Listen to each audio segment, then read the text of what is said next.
to just think about these words. Are you committed enough to your future to let go of the past?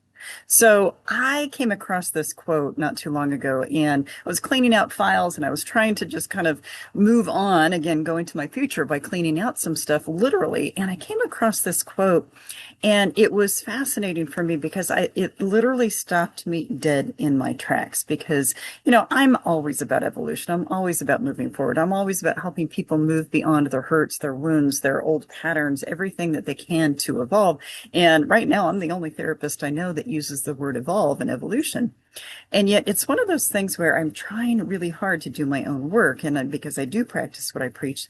But that quote that I came across, are you committed enough to your future to let go of the past, really stopped me right in that moment to think about, wow, okay, if you can keep your eyes on the future, if you can keep your eyes on the fact that, okay, you have to get through some difficult things, you have to work through some things that are not ideal or comfortable or that you really want to at all, that, a lot of times we have a much harder time letting go of our past, whether it's a pattern or a belief system or an emotion or, the many, many myriad ways that we get stuck.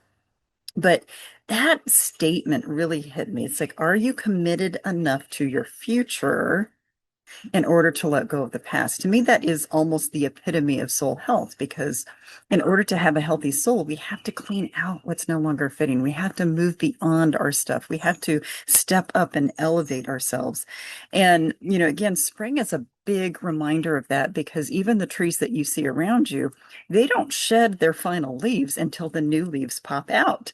So, a lot of times you'll have a tree over the winter and you've got these little leaves, dead leaves that are hanging and dangling there, but they don't release until that new growth happens. And so I want you to really think about that for your own life, is what is it that you're holding on to? What fear of growth are you holding that's actually keeping you from blossoming and turning into a beautiful tree or a beautiful flower or whatever it might be? And that is probably the biggest malady of the human condition, is that we stay stuck.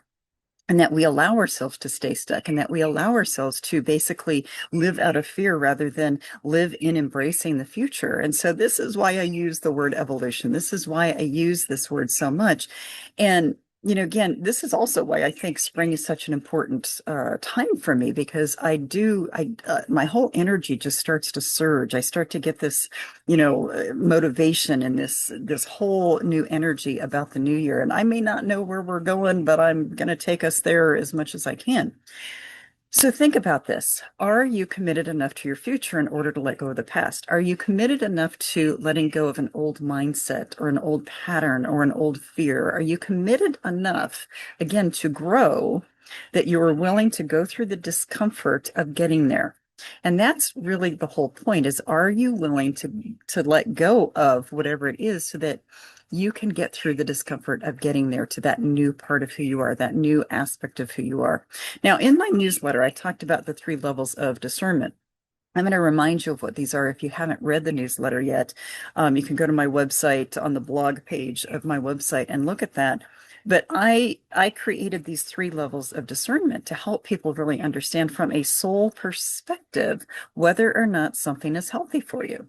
So the first question is it meaningful to you? Second question is it necessary for you? And the third one is, does it feed my soul? And you can really do a scan to anything, whether that's cleaning out your cupboards, to cleaning out your closet, your clothes closet, to, really looking at your belief systems, looking at relationships in your life. You can really use those 3 questions in order to get you there. But it's the fear in letting go that keeps us stuck. It's the fear of letting go of whatever that item is that keeps you stuck. Now, I'm going through this process of really, for whatever reason, I'm really purging a lot of stuff again. And that's why I was cleaning out this file to begin with. I was sitting at my office one day on a Saturday. I had to go in and do a few things, get a deposit ready, all that kind of stuff, all the humaning kind of stuff you have to do. And for whatever reason, I started cleaning out this cabinet. It's a horizontal file, has 2 drawers to it. And I started cleaning it out. And it felt so good just to purge stuff, because I kept thinking, is this going to help my future? Is this going to help my future? I had this huge stack of all these different files, that I've collected and organized over the years. And then I realized some of these I don't need anymore. Some of these I'm done with. Some of these I've moved beyond it, whether it's an old idea that I thought was fantastic and I needed to let it go so I could grow into something new. Or maybe it was just old information. I had information in there from like 15, 16, 20 years ago that I know was outdated.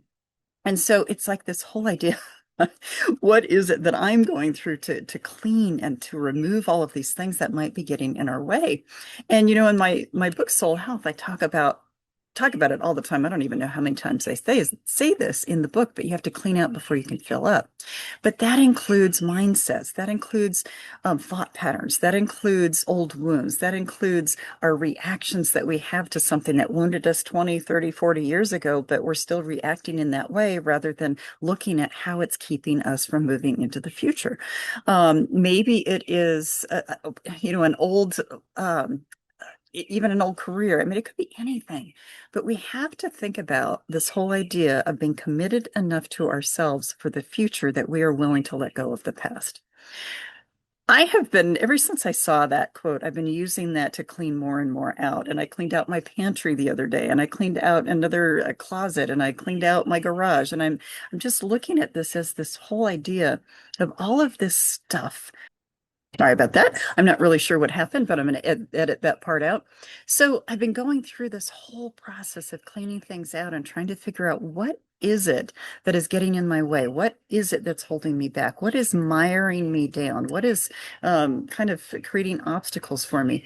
And I'm really processing through that. Now, from an astrological perspective, what is really uncanny is that and I follow a couple, three or four different astrologers, and they're all saying this in different ways that this is a time to look within. This is an introspective time. Really, what it is, it's a cleaning out time. It's a time when we are supposed to be taking an internal inventory to figure out what the heck do we want in our lives? What do we not want in our lives? I personally think that's why all of this crap is going on in the world around us. I think that's why people are acting crappy. I think that's why, we're reacting to things in a crappy way. I think it is one of those things where we're supposed to clean out the crap. We're supposed to clean out the stuff that's no longer serving us, but we're not doing a very good job of it. And that's why in the world, it's looking bigger and bigger and bigger. So this is just a time that we really need to do this work. However, that's why I loved that quote, that whole idea of, are we committed enough to look toward our future rather than looking toward our past in order to, move beyond and evolve? Now, I do have my Evolve acronym that I've used for several years, and I'm going to walk through this with all of you again, just as a reminder, and also hopefully this will become a tool for you. But you literally use the word evolve to create an acronym, and the first E is for examine, and that's what I'm talking about is, can you examine that whole internal structure, that whole belief system, thoughts, emotions, whatever, that are holding you back from moving into your future? Maybe it's outside of you that you need to examine. So what is it you need to examine to see what is holding you back? The second letter, the V, is for envision. So what do you need to envision as a new future? What can you envision? Now, if you don't believe you can get past your current reality, you're never going to get there. So this is really a little bit about fantasy, a little bit about desire. What do I want instead of what I have now? So it's envisioning what comes next. And then basically the O is for observe. So what are you observing in yourself? What are you observing in terms of fear coming up of letting go of the past? What is it that you need to observe in terms of, wow, okay, I really do have more skills than I thought I had, or maybe more, I don't know, more motivation. It could be anything, but what are you observing about yourself that will take you to that next level? The L is for learn. What do you need to learn about yourself in order to embrace your future? What do you need to learn in order to overcome who you were so you can become who you are supposed to be? And that's all what evolution is about. The second V is for venture. So how do you venture into a new you? How do you venture into doing something, stretch your limits, stretch your edges, get into something that's new, whether it is a vision, or maybe it's actually an activity or a behavior. Maybe it's some new hobby you're supposed to take up. Maybe it's someone you're supposed to go meet. Maybe it's, reaching out there and making a call that you've been, dragging your feet on making. And then the last E is for elevate. So it's that whole idea of how do you elevate yourself above the old? How do you elevate yourself beyond what you knew? This is what embracing that future is all about. But it's this whole idea from, again, that future perspective. We will never move into the future if we stay stuck in the past. We will never move into the future if we aren't committed to it. So this is where you have to look at this from the soul's evolution perspective. And, I think about it in terms of, again, I try to practice what I preach. I try to do my own work.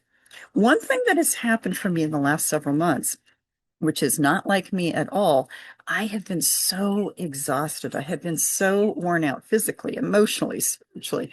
Some of it is the stuff that's going on in the world outside of us, but the other part of it is I just got burned out. I was doing so much, and it was starting to get further and further and further away from what my mission really was, that I needed to revamp the whole idea of where I was going. And I think this is how the universe works. I think the universe flattened me so that I was tired enough so that I had to stay stagnant and still and tired enough to really just restore, but then also to do what I needed to do to look at everything that was working against me and what I was doing to work against me in order to move forward. So sometimes the universe works with us and it may seem like it's working against us, but I'm actually grateful for the last several months of being so tired because I have a whole different vision. It's not really completely different, but it's a revamped vision of where I need to be going. And part of it is cleaning out files. Part of it's cleaning out books. Part of it's cleaning out stuff that's getting in the way. It just felt like static energy. And so I would encourage you and invite you to really look at, what is it that you're doing to get in your own way? What is it that is keeping you from being engaged and committed to your future? And what are you doing to stay stuck in the past? If you're having the same behavior or the same mindset or the same thought system that happens over and over again, well, are you working on changing it? Are you catching yourself and kicking yourself in the butt at the time when it's coming up to say, wait a minute, here's that old mindset, here's that old behavior, that old reaction, and I don't want to do that anymore. So it's elevating yourself beyond the old, but that's how you commit to the future. And so, again, this is just, again, the human stuff is so interrelated with the soul's evolution that it can look like, I'm just talking about human stuff. But really, this is about helping your soul evolve. You don't evolve if you don't do the human work. And really, the human work really provides that path for you to evolve at a better pace if you don't get in your own way. So play with this whole thought of are, are you committed enough to your future to really release the past? I would love to hear your thoughts on this. I would love to hear what your path to overcoming that has been. And enjoy the evolution of what's happening around you at the time, because again, it's pushing away, pushing out the old so you can bring in the new. But even like these trees, sometimes we have to push out the old leaves in order to create that new growth. So think about that. I would love to hear your comments. Have a wonderful day. Bye-bye.